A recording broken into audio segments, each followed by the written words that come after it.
Hey guys, in this video we are going to learn about AutoHotkey.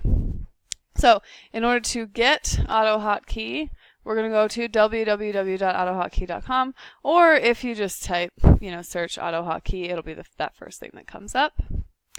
Once you get to this page, you're just going to download it. Go through the download, see whatever they ask you for, follow the prompts, etc., etc. Once you have it downloaded, you do not need to have AutoHotkey open.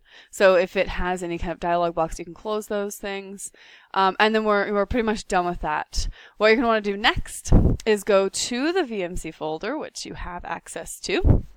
And then down here you've got this Slack key folder, SLCKKEY. The A is like taken out for some coding reason. Otherwise it interprets it as something else. I don't exactly remember. But SLCK is kind of an easy way to search for it anyway. And then what you're going to want to do is just make sure that you do date modified and find the most recent one. Right, so 227. I'm going to right click on it and hit run script as that very first option. You'll notice that automatically brings me into Slack, which is cool. So it brings up the window. And now I can do a whole bunch of things. So this is what makes class super fast for us. Recognize that without AutoHotKeys, even without AutoHotKeys, you can do all sorts of things. Like, for example, send R4.1, right? And this is the Dubois passage. That will work because it's the vor method helper. That chatbot functions all the time. However, now you can also do a few other things, right? So maybe the student, in this particular case, there's no right or wrong answer, but okay, the student sees this question, they get the answer right. You can say yes by hitting the right arrow key. So you hit the right arrow key, you get a yes. If you hit the left arrow key, you'll get a no. Sometimes, obviously, the students can get it wrong. And then if you hit the right control key, you're going to get an OK. That's super useful because sometimes students will sort of say something and it's mostly that they're trying to verify that they're maybe on the right track or just, I don't know, they want attention. It's all sorts of things, right? So when they, say something that's just sort of incomplete, I'll usually say OK. Most students will, over time working with me, get to the realization that OK for me means you're not wrong yet, but you're also not yet completely right, so keep going. You can kind of use these things as you see fit. OK for math can also be, this is an acceptable one step, but you need to keep going, that kind of thing. So we've got all that going on. We can also, with the hotkeys on, we can go up and down. So we have the up and down arrows. That's going to take us to our other students that we're working with or up to the instructor chat, right? So that's really cool. Allows you to flip back and forth very quickly instead of having to use your mouse at all. A couple of other things. If we want to get the next question, you can do two things, one of two ways. The left control button combined with the right arrow key.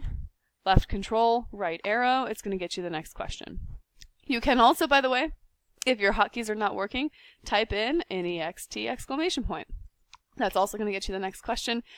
So I guess there are three ways. The third way is you can just double click the right arrow key. And that's going to send yes and next, right? And then that's going to get you the next question. So control right, double click right, or you can type out NEXT. And those are just going to function a little bit differently. Sometimes, if I'm looking for a particular question, but I don't know exactly which one it is, I'm like, oh, wait, there's that. Oh, I think it's, no, not this one. Oh, it's not this one. Okay, here it is. This is the one that I wanted, right?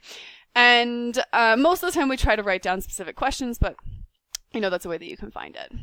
So, one of the other things that we can do, sometimes the student is going to, type very elaborate responses. Maybe they're going to get it wrong several times. That's fine. But the question over time will sort of disappear and you won't be able to see it anymore, right? So it'll go up in the chat.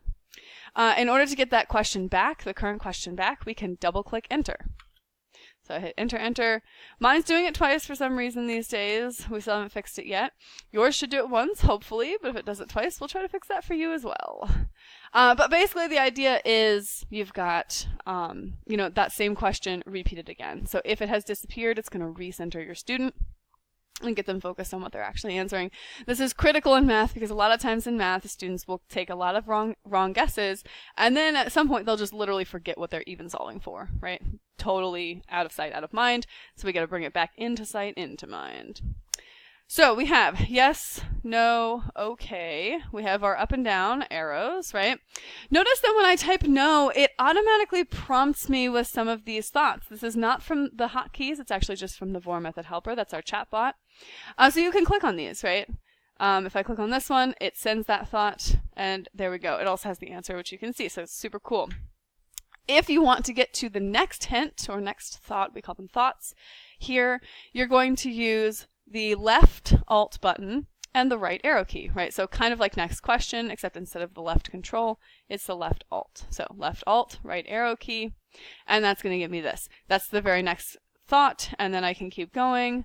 Okay, that was all the thoughts for this question, so it's going to take me right back to the main question which we're working on is our 4.10, right? So that's super good. Then the student sees the question again. We've got that logical progression. All the alerts are there. Very fancy. So next question, control right. Next hint, alt right. Sometimes there are no hints, but you know the reading mostly has hints for every question. So left alt, right arrow button. And then also to get the next question, we can do that double tap, which for some reason didn't work for me that time. There we go. That's pretty much all you're going to need for starters. Those are the big ones. Any questions about all that stuff? Let us know.